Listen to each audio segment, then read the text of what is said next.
Hi, this is Denise Matthew. I hope you're doing well. I'm here today to talk about the overall view of the transits that we can look out for 2023. Saturn and Jupiter, however, will be giving us new energy. Saturn will be moving out of the gate 49, where it was very impactful in the gate 49 for 2022. We're finally going to have it move out, and we're going to have it moving into the gate 30, the gate 55, and also the gate 37. So brand new energies. The 30 we had last year a bit again. So that again is one more repeat. But then we have the gate 55 and also the gate 37. So with that said, let's get into the details. When we move to Saturn, Saturn's going to finally be moving out of the gate 49, and it is going to be moving into the gate 30, and that happens sort of on the 19th of January, and we won't see this energy for another 28 or 29 years. And I think that Saturn being in the gate 49 has really caused a lot of the revolutions that we're seeing, and we're seeing even recently the newer revolutions that we're seeing in the new ways people are pushing against the system. This is Saturn pushing against the limits of anything that people have felt has been not something that they want to work with anymore. And that has been revolutionary energy. Now we're moving into the gate 30, and this is called the energy of the fates, or it is also considered the clinging fire. Now, this works in tandem with the gate 41, which is the beginning of everything, and it is the gate 41 that is part of the energy of the Humandesign New Year body graph every year, because it is the beginning of the mandala.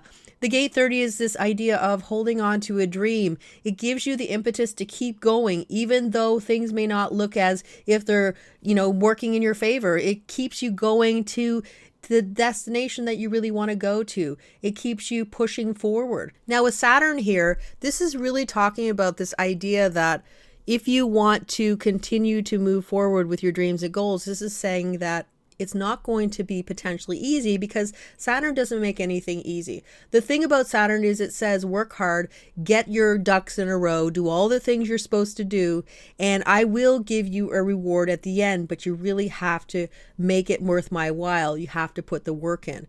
Now, we did see a bit of the gate 30, Saturn moving through the gate 30 in 2022. So it's doing its final pass through, and it won't again be here for another 28 to 29 years. So we're looking at from January 20th to March 8th, we have the gate 30 in play, and it will go through each line of the energy as it does with every gate. And each line is kind of telling you that, okay, Saturn is going to make you work for what you want. It's going to make you really decide whether or not you're going to put the effort and energy into what those things are that you really want to have in your life. But the gate 30 or the fates bring us something else. It says, okay, it may be hard work and it may be kind of frustrating it sometimes, but I'm also going to give you a way to work with the energy or these strategies that can help you get through those times where it can be a little tough. And it goes through each particular line. I have a whole video on all the fates and all the particular lines, and they are connected to each person's profile. So in other words, the gate 30 line 1 can be connected to the profiles 1, 3, and 1, 4. So it might be even more impactful of a time when this energy is in play for anybody with those particular profiles.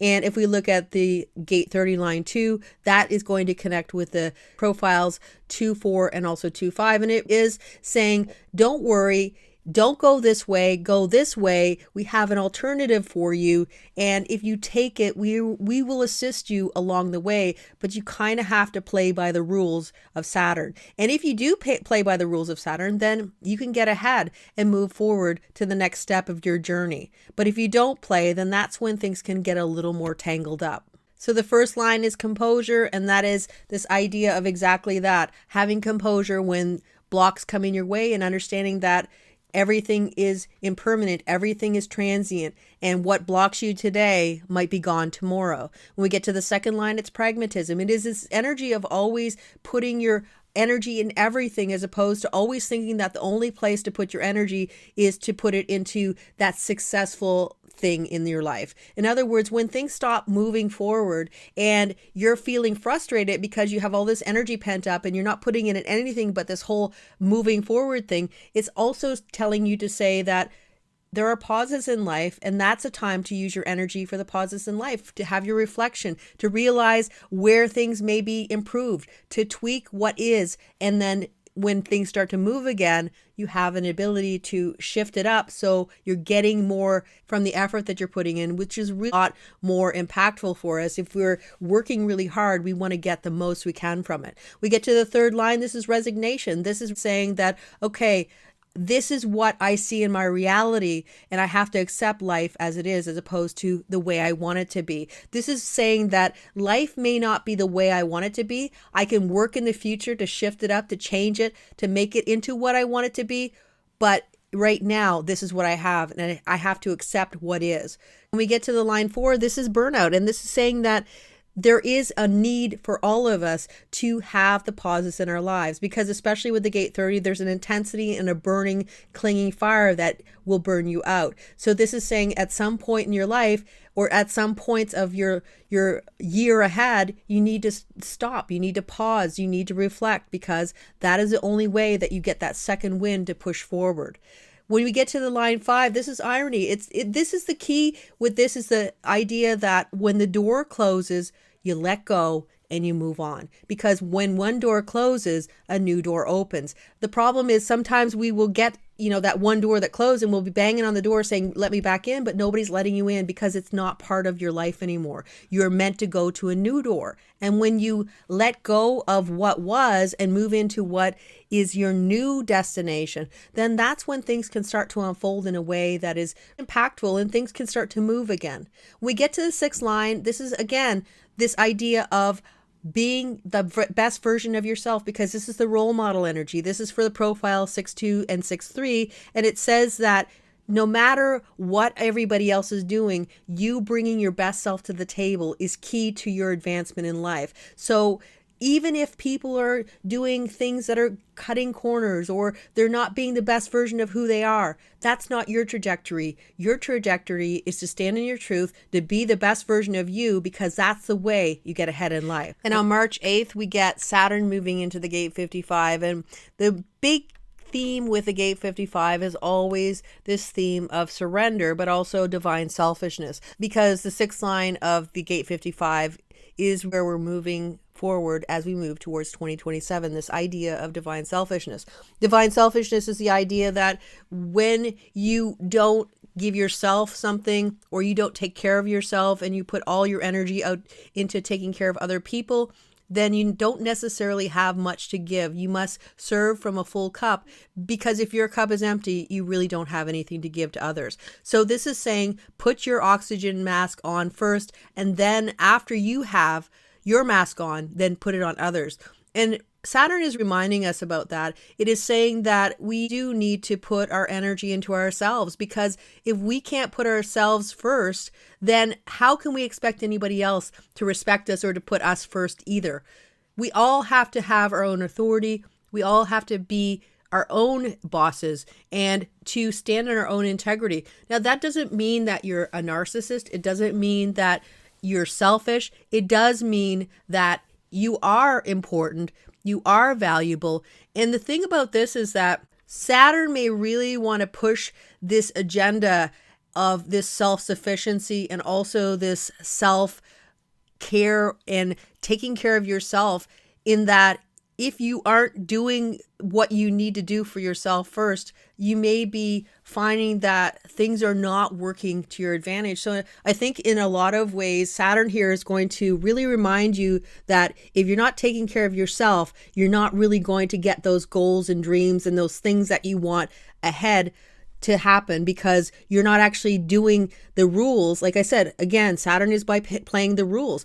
Now, if you look at, for instance, in a body graph, we say that the Saturn rules or the Saturn lessons will give us the abundance or the joy from the Jupiter and the gifts that we're meant to have. But we also have to do the hard work with Saturn in order to get the gifts. Now, the hard work here is to be someone who cares about yourself, who decides that you're important just like anybody else is. And another theme that we might see is this idea of surrender to what the universe is going to give you, to understand that even if you can't see everything happening in front of you, it still can be happening. To understand that there are times in your life that you're not going to know what is going to happen, but to have strength and resilience in the idea that your surrender to what is going to come can allow you to sit with the energy and to be open and aware when things do show up in your trajectory. Saturn here can absolutely connect with a lack mentality. So that is something to keep in mind, because it will be easy to fall into this idea that nothing is coming, nobody's going to help you, you're always going to be whatever it is your theme is. But this is saying that that isn't true, and to let go and to allow the universe to show you what it wants to show you. But again, you may even hear this around you, that people are just getting into this lack kind of focus, and to shield yourself from that and to kind of move into energy where you have this belief that you know that you are going to be cared for, that the universe does have your back. And even if nothing is showing you right in this moment, it doesn't mean that's a forever moment. It can shift at any point. And the gate 55, when we're not playing by the rules, can show us some tough lessons in life. So that's why getting this lesson early on, doing some self-care, taking care of you, and trusting in the universe can help you to navigate this energy, because Saturn's going to be in here for a fair bit of 2023. So it's an important energy to align and understand as you go through 2023. And on May 6th, we have Saturn moving through the gate 37. This is talking about this energy of peace, family. This is tribal energy. And with Saturn here, this is talking about food supply. It is talking about community. It is talking about all those types of energy. So we could say that this is a continuation of the energy of the gate 49.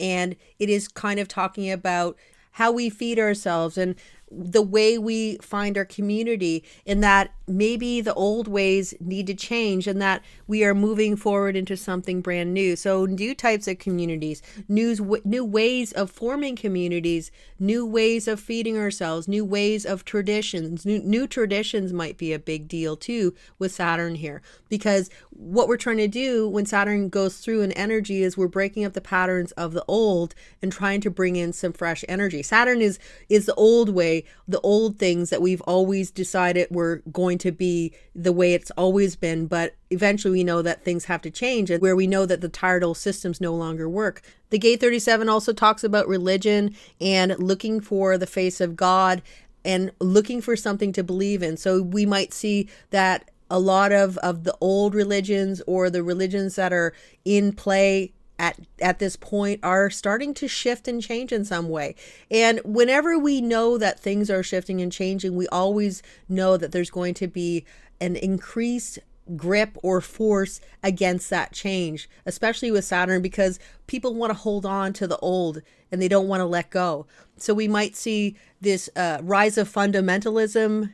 Maybe that's going to happen. More people are trying to incorporate religion into pretty much everything in life, which I don't think is going to work, because we have a lot of mutative energy that's playing out in the collective as much as we are with the tribal energy. But this is kind of forcing the agenda and trying to have things always the same, status quo. The gate 37 can be a very sweet energy, a very happy energy, a very nice energy when you get together with your family and have traditions. But with Saturn here, it kind of make those traditions almost feel like concrete, where you can't move outside of them. Again, this will move and it will kind of fall apart eventually, because that's what happens. We know that the old systems eventually have to fall apart, and maybe we have new beliefs, new traditions, new ways of connecting with spirituality and connecting with a higher force, whatever that is. And that's what we might look forward to as Saturn moves through this energy. Well, that's it for the year ahead. I hope you enjoyed it. If you're still with me, thanks for coming along for the ride. And I will be back again as the year progresses to talk about different transits, eclipses, Mercury retrograde, Venus retrograde, and the new and full moons. But until then, take care, and I will see you again soon. Bye for now.